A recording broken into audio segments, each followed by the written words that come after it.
Halo semuanya. Kita akan membahas topik yang super penting dalam bisnis, yaitu komunikasi. Mulai dari komunikasi verbal yang melibatkan kata-kata hingga non-verbal yang melibatkan ekspresi wajah atau gerakan tubuh. Kenapa ini penting? Karena tanpa komunikasi yang baik, hubungan bisnis bisa hancur dan tujuan organisasi bisa tidak tercapai. Jadi mari kita pelajari lebih lanjut. Sebelumnya kita kenalan dulu yuk. Nama aku Andina. Aku Anggraini. Salam kenal semuanya. Hai teman-teman, kalian udah tahu belum komunikasi itu apa? Kita di sini akan membahas tentang apa sih komunikasi itu. Simak terus ya.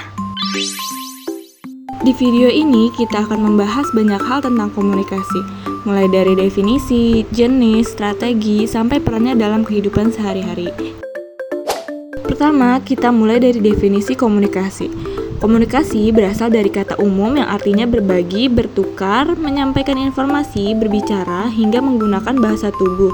Jadi komunikasi itu membantu kita dalam berbagai aktivitas seperti merencanakan, mengorganisir, dan bahkan memimpin. Luar biasa penting kan? Ngomong-ngomong, kalian tahu nggak? Ada beberapa jenis komunikasi yang perlu kita ketahui. Ada komunikasi verbal, yaitu komunikasi lisan yang dilakukan dengan berbicara langsung. Lalu ada komunikasi nonverbal, yaitu bahasa tubuh seperti ekspresi wajah atau gerakan tangan yang juga menyampaikan pesan. Jangan lupa, komunikasi tertulis juga penting, misalnya melalui surat atau email. Selain itu, mendengarkan juga bagian dari komunikasi. Mendengarkan adalah keterampilan dasar yang sangat penting untuk memahami apa yang disampaikan oleh orang lain. Topik selanjutnya yang akan kita bahas yaitu jenis dan strategi. Kalian juga perlu tahu nih, komunikasi itu ada beberapa jenis. Nah, apa aja sih jenis komunikasi itu?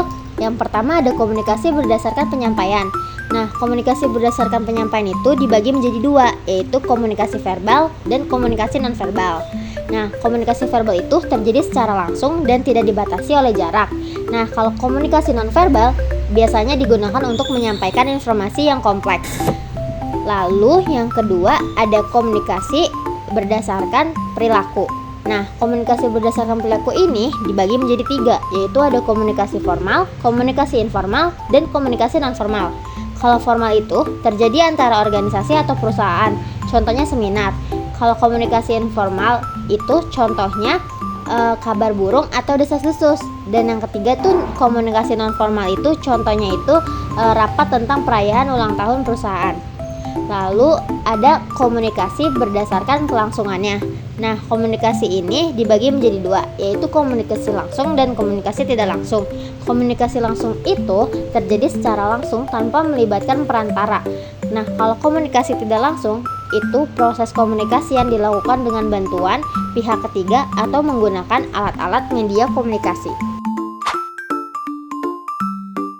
Terus, gimana sih caranya kita bisa berkomunikasi dengan baik? Nah, disinilah pentingnya strategi komunikasi. Strategi komunikasi dapat diartikan sebagai upaya terencana yang matang dan dirancang secara menyeluruh untuk mempermudah pencapaian tujuan. Dengan demikian, diharapkan hasil yang diperoleh dapat maksimal dan efisien. Strategi ini merupakan gabungan dari proses individu dalam menyampaikan pesan melalui simbol verbal dan nonverbal dengan tujuan mengubah atau membentuk perilaku orang lain serta dipahami secara mendalam. Public speaking atau berbicara di depan umum juga bagian penting loh dari strategi komunikasi. Nah, kita di sini akan mengenal skill public speaking. Nah, skill public speaking adalah potensi seni dalam berbicara yang menarik di muka umum dan merupakan kemampuan yang ada dalam diri serta bagian dari proses komunikasi yang harus selalu dilatih. Nah, di sini kalian perlu tahu nih, metode public speaking itu ada apa aja. Nah, metode public speaking itu terdiri dari 4. Yang pertama ada spontan atau impromptu. Nah, spontan itu biasanya disampaikan dengan persiapan yang minim atau bahkan tanpa persiapan sama sekali. Nah, dalam format ini pembicara harus mampu mengembangkan isi materi serta memahami seni dan teknik berbicara dengan yang baik. Nah, contohnya itu kayak pidato atau presentasi. Yang kedua, ada menggunakan teks atau manuskrip. Dalam beberapa acara, pembicara membaca naskah dari awal hingga akhir. Misalnya, pejabat negara seringkali menyiapkan dan membaca teks pidatonya. Demikian pula, ilmuwan menggunakan naskah untuk memastikan ketepatan materi saat menyampaikan hasil penelitiannya.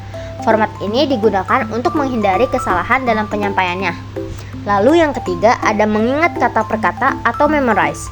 Setelah naskah disusun, pembicara menghafal setiap kata secara keseluruhan. Format ini bergantung pada kemampuan ingatan pembicara. Dan yang terakhir, ada mengingat kata kunci atau extemporaneous. Nah, kata kunci atau frasa penting dirangkai dalam sebuah outline dan dilengkapi dengan materi pendukung. Dalam penyampaian ini, pembicara tidak membaca teks pada audiens, melainkan mengingatkan kata-kata atau frasa kunci yang kemudian dikembangkan melalui persiapan dan latihan yang matang. Metode ini dianggap paling baik karena fleksibel dan umum digunakan dalam dunia bisnis dan profesional. Penyampaian ini memungkinkan pembicara menjelaskan materi secara sistematis dengan persiapan garis besar yang menyoroti poin-poin penting yang ingin disampaikan. Nah, itulah dia 4 metode public speaking. Di materi selanjutnya ada peran di mana komunikasi verbal dan non-verbal punya banyak peran penting dalam hidup kita. Teman-teman sudah tahu belum apa sih peran komunikasi verbal dan non-verbal di kehidupan manusia? Berikut adalah peran komunikasi verbal dan non-verbal bagi kehidupan manusia. Yang pertama adalah pembentukan identitas dan ekspresi diri. Yang kedua, ada pemahaman dan empati. Yang ketiga, membangun hubungan sosial. Yang keempat, kolaborasi dan pembangunan tim. Yang kelima, pengambilan keputusan. Yang keenam, pendidikan dan penyebaran pengetahuan. Yang ketujuh, diplomasi dan negosiasi. Dan terakhir, ada penyelesaian konflik. Dari sini, teman-teman tahu kan, dengan komunikasi kita bisa mengekspresikan identitas, membangun empati, menciptakan hubungan sosial, hingga menyelesaikan konflik. Bayangkan, tanpa komunikasi yang baik, banyak hal yang mungkin tidak berjalan lancar. Sudah cukup banyak nih yang kita bahas, sekarang waktunya kuis. Siap-siap ya.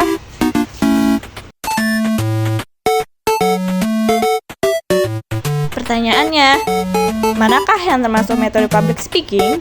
A. Berteriak, B. Manuskrip, C. Bersahutan, atau D. Asal berbicara? Ayo coba jawab di kolom komentar.